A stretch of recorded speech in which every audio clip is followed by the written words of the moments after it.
எனக்கு சமஸ்கிருதம் தெரியாது.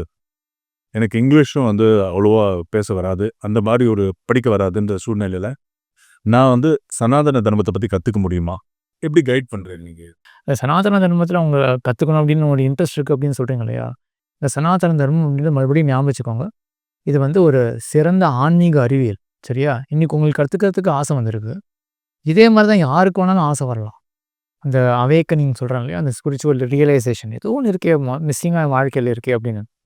அந்த மிஸ்ஸிங்கான பாகம் யாருக்கு அப்படின்னு ஒரு ஃபீல் யாருக்கு வருதோ, யார் வேணாலும் இர்ரெஸ்பெக்டிவ் ஆஃப் தர் பர்த் எல்லாருக்குமே இந்த சனாதன தர்மத்தில நல்ல ஆழமா இந்த ஆன்மீக அறிவியல் இந்த சயின்ஸில ஆழமா போய் இந்த உலகத்திலயும் நல்லபடியான ஒரு சாந்தமான வாழ்வு.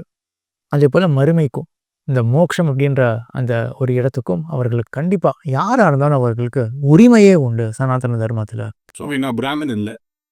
நான் கத்துக்கலாமா? சனாதன தர்மத்த பத்தி கத்துக்கலாமா? வேதம் கத்துக்கலாமா? உபனிஷத்லாம் படிக்கலாமா? பிராமின் இல்லாமயே எனக்கு வாய்ப்பு இருக்கா? வேர் டூ ஸ்டார்ட்? இத ஸ்டார்ட் பண்ண ரிசோர்ஸஸ் பல இருக்கு.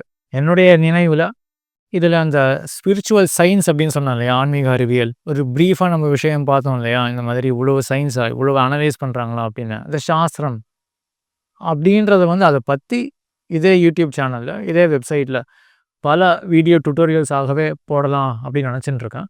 ஸோ கண்டிப்பா அதுவும் பயன்படும். No restrictions. எந்த ரெஸ்ட்ரிக்ஷனுமே இல்ல. யாருக்கும் எந்த தடையும் இல்ல. எல்லாம் கத்துக்கலாம். கண்டிப்பா.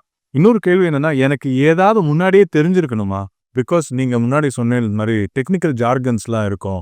சில விஷயத்தெல்லாம் கத்துக்கணும்னா, முன்னறிவு கொஞ்சம் இருக்கணும்னா, அந்த மாரி ஏதாவது சனாதன தர்மத்த பத்தி தெரிஞ்சுக்கணும் அப்படின்னா, முன்னறிவு இருக்கணும். ஆக அந்த ரியலைசேஷன் மட்டும் தான் வேணும். ஒரு திறந்த மனப்பான்மை வேணும். நான் யார் அப்படின்ற ஒரு ரியலைசேஷன். ஏதோ ஒண்ணு இருக்கு.